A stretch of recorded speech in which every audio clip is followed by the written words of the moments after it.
guys, welcome to my channel.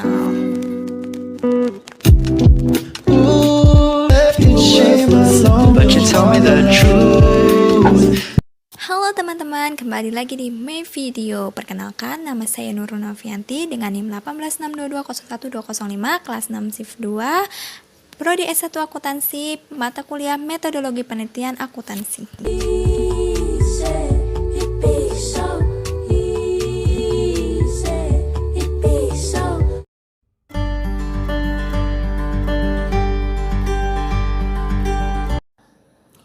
Assalamualaikum warahmatullahi wabarakatuh. Welcome to my channel. Bertemu lagi dengan saya Nurul Novianti.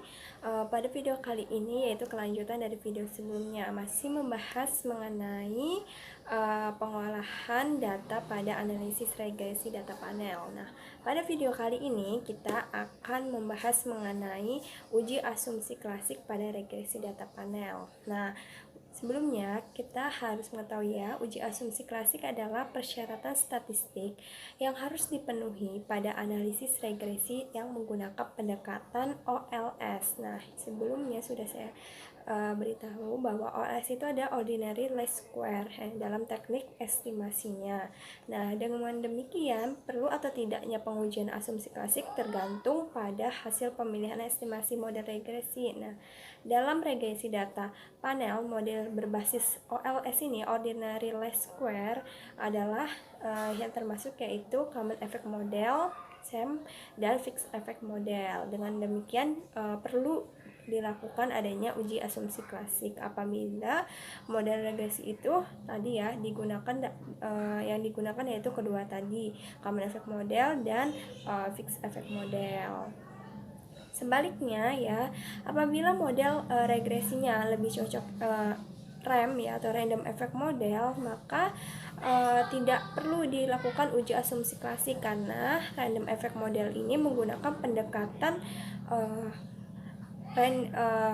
general least square atau GLS, bukan OLS ya, namun GLS pada model random effect model ini. Kemudian uji asumsi klasik kan terdiri dari uji linearitas, uji autokorelasi, multikolinearitas, dan normalitas yang sebelumnya sudah saya jelaskan pada video sebelumnya. Jadi teman-teman jika belum paham bisa tonton video saya sebelumnya.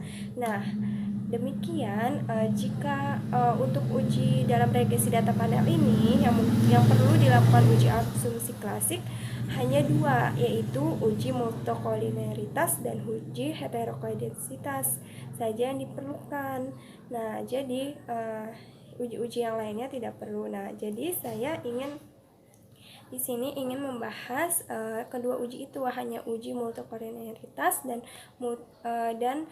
uji heterokoidensitas pada uji asumsi klasik analisis regresi data panel ini ya teman-teman. Nah teman-teman, jika hasil penelitiannya kita modelnya lebih cocok menggunakan random effect model, maka tidak dilakukan uji asumsi klasik karena model random effect ini merupakan metode estimasi yang menggunakan pendekatan GLS atau tadi ya sudah saya jelaskan yaitu general least square. Jadi teknik GLS ini dipercaya dapat mengatasi adanya autokolerasi yang runtun dari waktu ya, time series, serta kolerasi antara observasi atau cross sectionnya, sehingga tidak diperlukan lagi untuk pengujian asumsi klasik. Nah, kemudian teman-teman, mengapa uji multikolinearitas dan uji heterokoidensitas ini yang hanya kedua uji tersebut yang diperlukan menggunakan uji asumsi klasik pada regresi data panel? Nah, karena uji multikolinearitas ini perlu dilakukan pada regresi data panel ini karena menggunakan lebih dari satu variabel bebas. Hal ini untuk mengetahui apakah terjadi hubungan saling mempengaruhi antara variabel bebas yang diteliti. Jadi antara variabel bebas yang diteliti apakah mempunyai hubungan atau saling mempengaruhi. Jadi perlunya dilakukan uji asumsi klasik pada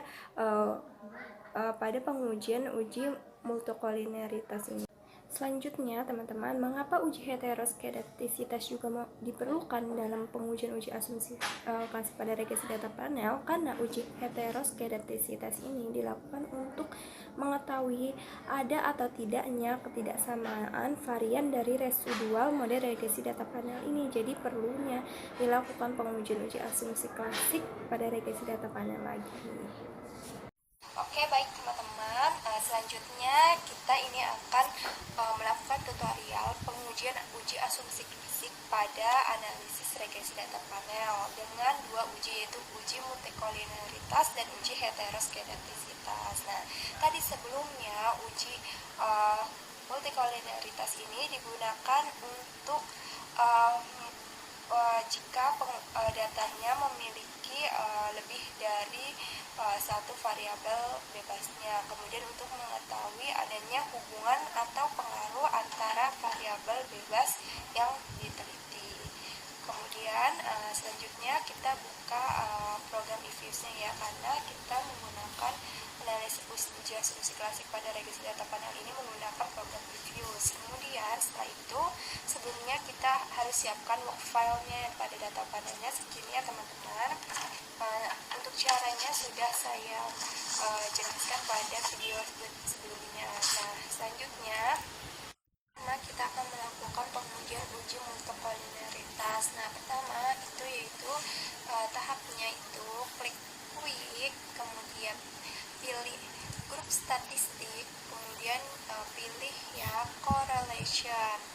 Nah, di sini kita tulis di series listnya kita tulis apa saja variabel yang akan kita teliti.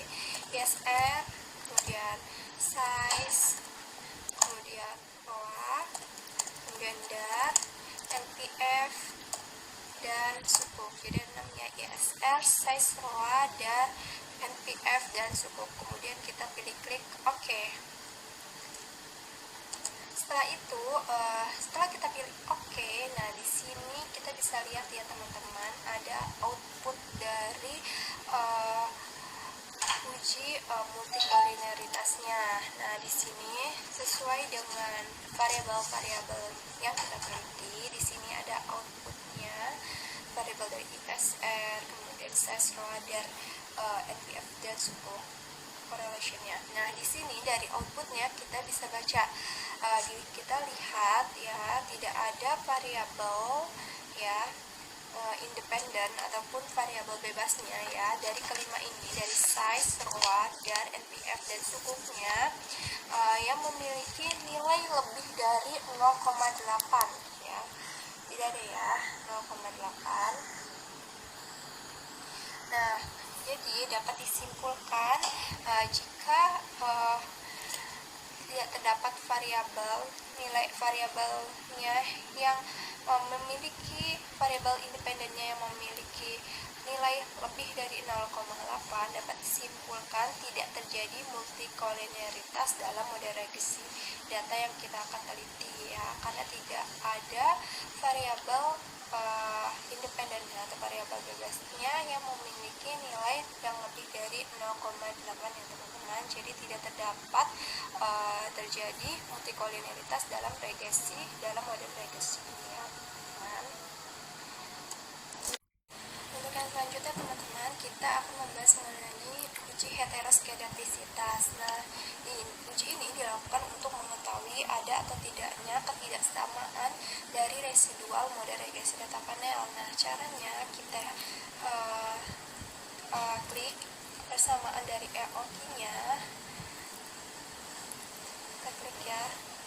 Kemudian setelah itu kita pilih view, kemudian kita pilih residual diagnostic, kemudian kita pilih cross section dependence test. Nah dari sini kita diberikan output sebagai berikut ya, filenya. Outputnya di sini kita lihat dari hasil probabilitas Birch-Pagan LM-nya. Hasilnya dibaca, jika nilai probabilitas dari Birch-Pagan LM-nya di sini, jika dengan hipotesis hipotesis yaitu HO jika nilai probabilitas bersepadan LM-nya di sini lebih besar daripada nilai alfa 0,5, maka HO diterima, yang artinya tidak terjadi heteroskedastisitas pada penelitian regresi ini. Kemudian jika HA diterima, berarti nilai dari probabilitas bersepadan LM-nya ini lebih kecil dari 0,05, yang artinya HA diterima, artinya terjadi heteroskedastisitas. Artinya dari penelitian data regresi data panel ini dengan uji heteroskedastisitas pada data yang akan kita teliti, di sini nilai probabilitas dari bersepadan LM-nya ini lebih besar dari nilai alfa 0,05, yang artinya berarti HO diterima, yang berarti disimpulkan dari penelitian ini tidak terjadi heteroskedastisitas pada model regresi data panel ini ya teman-teman. Jadi di sini tadi dari dua uji heteroskedastisitas dan multikolinearitas disimpulkan untuk uji multikolinearitas di sini dari variabel independennya atau variabel bebasnya kelima ini tidak terjadi multikolinearitas pada model regresi ini karena tidak ada nilainya variabel independennya yang lebih dari 0,08 sehingga 0,8 sehingga tidak terjadi multikolinearitas pada model regresi ini. Kemudian untuk uji heteroskedastisitas di sini juga dilihat dari probabilitas bersepadan LM-nya, karena dari hasil uji heteroskedastisitasnya ini hasilnya lebih dari 0,05, yang artinya berarti tidak terjadi heteroskedastisitas dari pengujian regresi data panel ini. Gitu ya teman-teman, untuk kesimpulan pada uji asumsi klasik regresi linear data panel menggunakan dua pengujian, yaitu uji multikolinearitas dan uji heteroskedastisitas. Demikian teman-teman penjelasan mengenai uji asumsi klasik pada regresi data panel pada dua pengujian, yaitu uji multikolinearitas dan uji heteroskedastisitas dengan penjelasannya serta tutorial pengolahan datanya.